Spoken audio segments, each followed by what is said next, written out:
wide for the lead here in Atlanta, coming back to the start-finish line. Blaney down on the inside. Unbelievable 3-wide finish. Have you ever seen anything like that? What was it, 0.003 seconds from first to Here you second? go. I'll tell you what it is. It is less than this ruler. It is about 9 or 10 inches. So less than this ruler determined the winner of the race.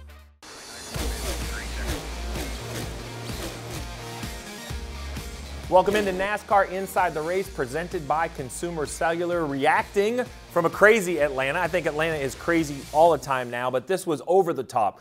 A photo finish 3 wide at the line. We had some rules infractions down in Atlanta. Daniel Suarez goes to victory lane, so he should be into the playoffs. But first, I just want to talk about the racing.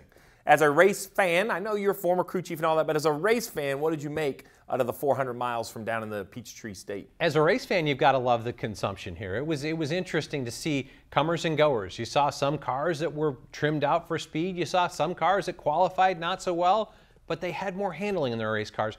This is a place that it's not truly a speedway race. It's not truly an intermediate race.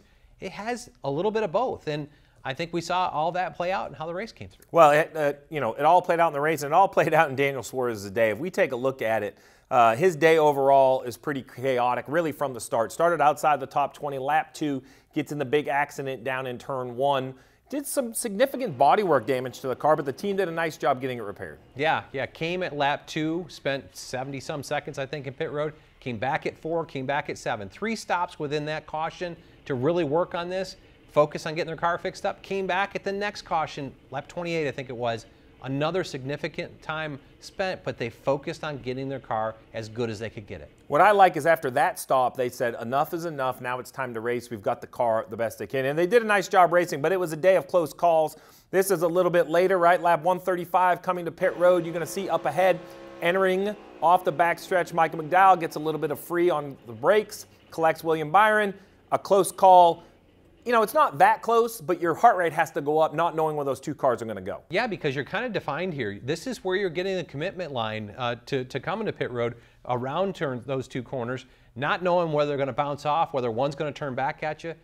I'd say his heart rate spiked up for a little bit here, but really didn't cost him much time. Well, 25 laps later, this is 4 or 5 laps to go in the stage.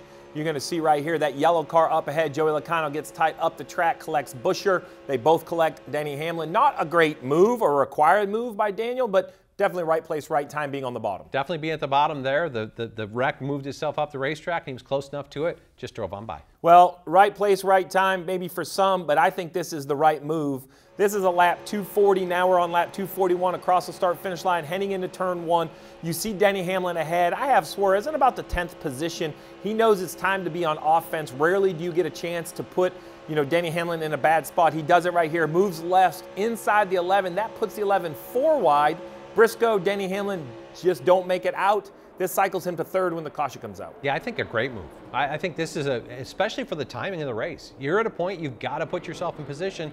And this move ultimately put him 3rd when the caution came out, started him on the ensuing front row when Austin Cindric picked behind Ryan Blaney. Well, the front row worked, and then a few laps to kind of get that momentum. Then the final lap, he found his way to the top, 3 wide. That got Daniel Suarez the 2nd career win in the 3rd closest victory in NASCAR history.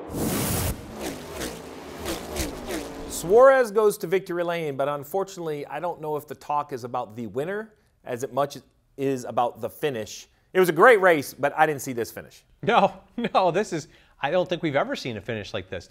What was it, 0.003 seconds from first to second? Here you go. I'll tell you what it is. It is less than this ruler. It is about 9 or 10 inches. So less than this ruler determined the winner of the race. And on beyond that is, it's only 2 of those to 3rd place. Just an incredible finish. So let's take a look at how it happened, right? So we see the picture of it, but here is exiting turn 2, middle of the backstretch. Blaney's leading. You see the 8 and the 99 behind. And this is the move. The first thing that kind of comes to mind is right here. I thought Ryan Blaney, it was clear to me that he was committed to the bottom. There was not a big evasive block. We had seen this lap after lap after lap where Blaney led back to the line. I think he knew, plus listening to his interview after, that he thought, commit to the bottom, don't lose my momentum zigging and zagging, and I should win back at the start-finish line. Yeah, I think he felt that way, and I think this plays out. If it works out for him, there's an opportunity for him to still win this thing. Bubba Wallace coming with a fair amount of momentum, got got Kyle Busch to the middle here, but chooses the bottom as we watch this play out. Well, that makes a big difference because now Bubba is right to the rear bumper, and I'm going to back that up because I want to see it. It's kind of right at the camera, right there. So I'm going to take a look. I want you to look at something that's very important. That flame out the pipe right there, that is Bubba Wallace out of the gas, and not because he's afraid to hit Ryan Blaney, but the front tires aren't working anymore. He's pushing, he's going up the track. He's gotten really tight, the front tires won't work, and that's having to lift because he's got to get that back under control. He's got to gain some space, get some air back on the nose. Well, so what does that happen? You lift, and you watch this as I play it forward. You see him go up the racetrack, but more importantly, okay, if you're Ryan Blaney, you do not want to see this right here. You do not want to see this big gap. Well, you want a car there because nobody's helping him. That's really the problem, right? So it kind of forces the 23 up, but he's going backwards. The 2 now is kind of heading in the right. So the 2 is kind of heading this direction, right? So he thinks he's going to go forward, and as we play it forward, that's kind of what happens. You see the 2 get a run.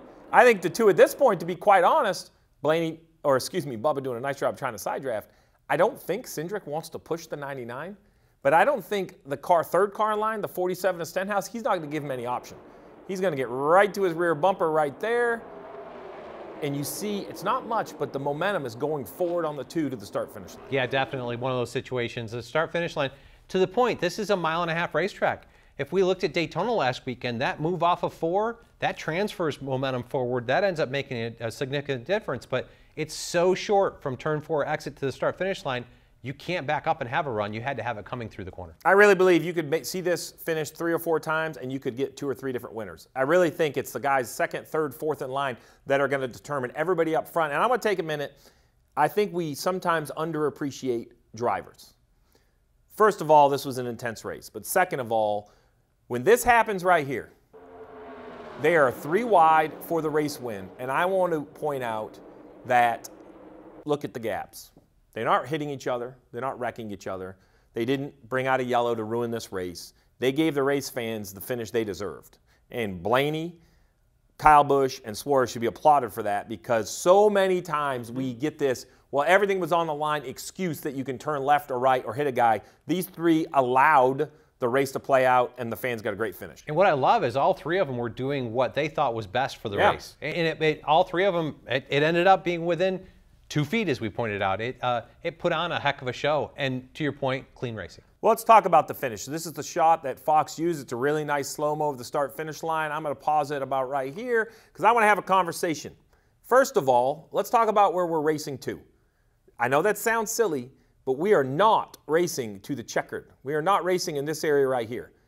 The race is determined at the leading edge of this yellow line. So basically right there. It's like the front edge of an end zone. Yep. Once you cross that, you're in. So ball just needs to touch the line, right? The nose just needs to touch that yellow line. Just the yellow line. So as I play it forward, I think it's pretty close at the beginning of the checkered. See how good my replay stuff is here. I'm going to go maybe 1 more forward.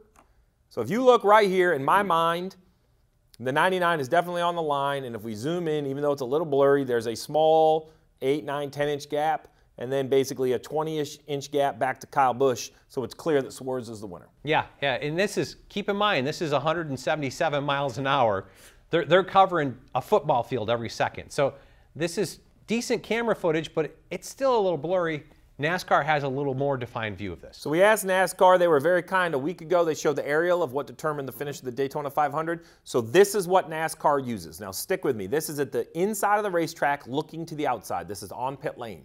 This is a high-speed camera that is not meant for clarity as far as crystal clear graphics or for broadcast quality. This is purely to locate the leading edge of the race car at the start-finish line, which has been calibrated by that red line. That pencil-thin red line is the leading edge of the yellow line. To start the weekend, NASCAR sets this camera up. They come up with where this red line is because they know they lose the graphics of what's going on the surface to capture the leading edge of the cars. So if you zoom in right here, it's clear. In my mind, you have the 99, the car up top touching. Yeah. And you have right here, 99's touching. Yep.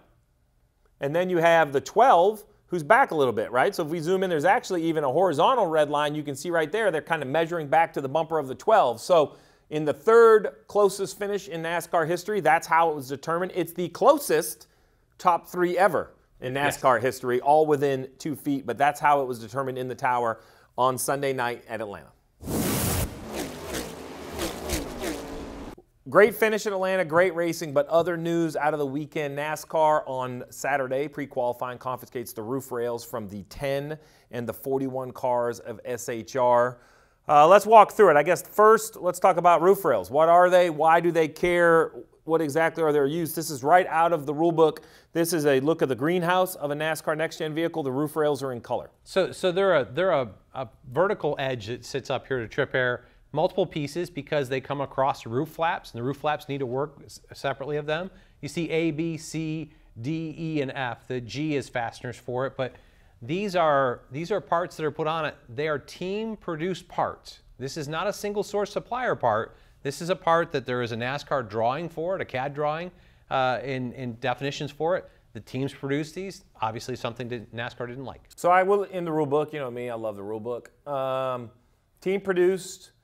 They got to be installed. Let's talk about what could go wrong. So first of all, they have to be produced. They have to be out of basically 0.05 inch thick aluminum. They got to fit the CAD drawing. They have to be installed perpendicular to the surface area. They can't interfere with the roof flaps, and they must be painted. So there's 5 things right there that NASCAR may or may not like about them. Okay, that's what they are. What do they do? Let's talk about the roof rails in general. We have, unfortunately, poor Josh Berry. We had to pick an SHR car. So the 4 spinning down the backstretch of Atlanta. We're going to come to a freeze here, and I need you to help the fan at home understand why NASCAR cares about these rails. So when you look at the side of the car, and I'll just go back, I'm going to draw it over here to start with, but if you think about an airplane wing's flat on the bottom, and it's got shape on the top, and then it comes down and comes back. So what happens to make an airplane wing work is that as the air comes along and it goes up and over this surface, it has a longer way to go. It speeds the air up. Well, that air ends up making lift relative to what happens. So now if we understand that, if you go and look at the car up here, well, this shape right here, if you make a void in the back where the air kind of confuses itself, it's round in the front. That makes lift. So what NASCAR does is they come back and they mandate, you can see it right here, there's one here and there's one here. Roof rails to disturb the air so that we don't have that kind of fluid flow. The air that comes up over here now is going to come up and it gets tripped by this. And this makes this kind of swirl, and it keeps that from making a low pressure lifting the car. So basically the concept is it's one of the many, many tools NASCAR has put on these cars to try to keep them on the ground when the car's sliding sideways. Yes, because these cars, especially if the right side, we've drawn it on the car with the left side forward. If the right side's forward, the right side glass fills up that void. It makes it even bigger that the air has to go up over the roundness of the roof. So NASCAR's there for a safety point to keep the cars down on the racetrack. So it's going to be interesting to see what the penalties do or don't look like this week because they aren't a single source part, as you pointed out. We've seen those be some very hefty penalties. And I think it comes down to what exactly is wrong with them. Does NASCAR feel it was intentional? Was it a mistake? Do they give some leeway because they're supposed to produce those parts? I mean, SHR had 4 cars in Atlanta. I am 100% sure after it was taken off 2 cars, the other 2 cars were double scrutinized over. So 2 cars correct, 2 cars incorrect. We'll have to see what the week leads to. The other big rules infraction news story was the 22 of Joey Logano. Fox actually did a nice job of pointing this out. So Joey Logano was required to start at the back and serve a pass-through penalty. The violation was wearing non-SFI certified gloves. Let's talk about what this magical SFI initial means. It is a nonprofit organization that it's their responsibility. They're charged with the responsibility of certifying the safety of different pieces of equipment, gloves, helmets, fire suits. If you look at this Joey Logano situation right here, there's an SFI tag on the headrest. There's an SFI tag down here on his arm. So SFI doesn't work for NASCAR. They do this in motorsports. Look, dirt racers, drag racers, boat racers, road course guys. SFI is basically, they put the stamp on the safety equipment. They create the standards that things are judged to make sure that the fire safety pieces, the safety pieces, have a constant kind of piece that defines what the expectations are for that piece of equipment. So now I'm going to highlight it because I like it. It's ingenious. So I appreciate this. We've seen these drivers, they put their hand up to try to block some of the air. Well, this is the glove that Joey Logano wore in qualifying. I'm going to draw because I'm a little mad I didn't come up with this idea. This is pretty great. Right there's a web between the pointy finger and the thumb, making it kind of block more air. So surprisingly, you know, they didn't say, hey, you can't put your hand up. The penalty is for a non-approved glove, which I can appreciate. In the end, though, he had to serve a pass by. Yeah, he had to start tail end and do a pass-through penalty. Inevitably, that pass-through penalty, I think, saved him. So I'm a little torn. I want to have a conversation about this because I like the penalty being passed through, served over the weekend. Is it okay that they get caught by a yellow? That's the million-dollar question in my mind. Should NASCAR say, nope, you haven't served penalty enough and make them serve another pass-through? Or is it, you know what, they got lucky and that's kind of how the ball bounces? It's the chances of racing, right? Yeah. It is the chances of racing. And there's certain situations, it's no different than if we're in a green flag cycle at a place that I can get to and I just happen to, Tony Stewart ended up winning Sonoma because there was a piece of debris on the track and he got to pit road before the caution came out. So this is the kind of same situation. Luck worked out in their favor. All right, I'll take it. I'll take it. You mentioned luck. Well, let's see who gets lucky, or let's see who's the best. This Sunday, 3:30 on Fox, where the Cup cars head to the first downforce race of the year. They head out to Las Vegas.